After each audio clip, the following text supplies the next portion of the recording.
Spiderman देखेंगे भाई, एक बार थोड़ा सा रश कम हो जाए फिर देखेंगे। आज का प्लान था नहीं वैसे, क्योंकि आज रात को 8 बजे तक मेरी क्लास है, अभी आपकी क्लास के बाद 6 बजे एक और क्लास है। देन कल मेरी 3 क्लासेस हैं लगातार सुबह, मतलब और भी है, लेकिन उसके बाद एंड में और भी क्लासेस है 1 से 3, मतलब 1 बजे I will be there in office. 1 से 3 मेरी क्लास है, फिर 4 से 6 आपकी क्लास है, फिर 6 से 8 मेरी लक्ष्य में क्लास है। तो कल मैं पूरा ही ऑक्यूपाइड रहूंगा, तो कल भी नहीं हो पाएगा। संडे को आएगा कोई इवेंट है, मंडे ट्यूसडे मेरी क्लासेस है, वेडनेसडे को कुछ हो सकता है शायद, मे और may not be possible, I am not very sure, तो तब हो सकता है कुछ। उसके अलावा लगता नहीं कोई सीन बनेगा भाई अभी, है ना। अच्छा रोस्टेड भाई क्या ही बोले, चलो यार बहुत शानदार। हाँ तो स्पाइडरमैन देखेंगे। स्पाइडरमैन के स्पॉयलर्स मुझे मिल चुके हैं, मैं आपको देना नहीं चाह रहा हूँ, बट स्पॉयलर मुझे मिल चुके हैं भाई। मतलब पुराने स्पाइडरमैन ने तो बहुत कम कुछ खोया, पर क्या बताऊं भाई, टॉम हॉलैंड ने तो बहुत कुछ खो दिया भाई, बहुत कुछ खो दिया। मतलब अगर आप देखोगे the first Spiderman Toby Maguire की अगर आप बात करें, तो उन्होंने अपने चाचा को खो दिया था, राइट, अपने अंकल को खो दिया था। एंड्रयू गारफील्ड की अगर आप बात करें तो अपने प्यार को खो दिया था।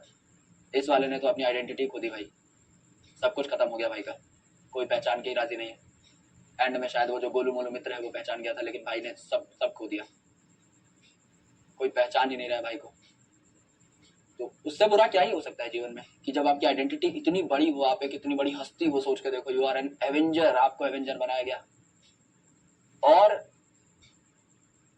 कोई जानता ही नहीं आपको, जिनके लिए आप लड़े वही नहीं जान रहे हैं आपको, है ना। ना गर्लफ्रेंड जान रही है, ना दोस्त जान रहा है, ना समाज जान रहा है, कोई नहीं जान रहा है ना। चक्कर घुमाया डॉक्टर स्ट्रेंज ने, सब कुछ गायब कर दिया।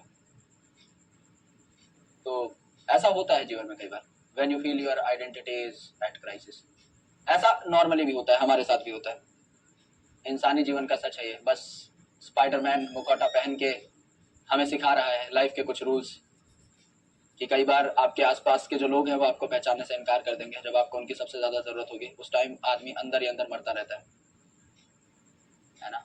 तो एक दोस्त बनाए ऐसा जिसके साथ आप वो रह सके जो आप हैं, जो आपकी उस चीज के लिए कद्र करे, जो आपका अस्तित्व है उस चीज के लिए आपकी कद्र करे। अगर आप बचकाने हैं तो आपको बचकाना स्वीकार करें, अगर आप बेहुदी हरकतें करते हैं तो बेहुदी हरकतों के साथ आपको स्वीकार करें। एक एटलीस्ट ऐसा आदमी जिसके सामने आप वो बचपना जी सकें, उसको पकड़ना बहुत जरूरी है। और अगर वो एक भी नहीं है तो आप बहुत क्वेंच हो जाओगे, आपको बहुत ऐसे लगेगा कि नहीं भाई मैं इस दुनिया में यूं ही आया, है ना। तो कई बार बाहर से तालियां मिल रही होती है, अंदर एक खामोशी चल रही होती है, दिल में ना एक वॉइड रह जाता है। तो एक तो मित्र बनाए भाई, कोई ऐसा मित्र जो कुछ कहे ना तुम्हें, तुम्हारी सुन ले, या सुने भी ना तो साथ बैठ जाए, तुम दोनों बैठे रहो बस, कोई बात ना हो रही हो और फिर भी अच्छा लगे। एक दोस्त चाहिए बस। यस,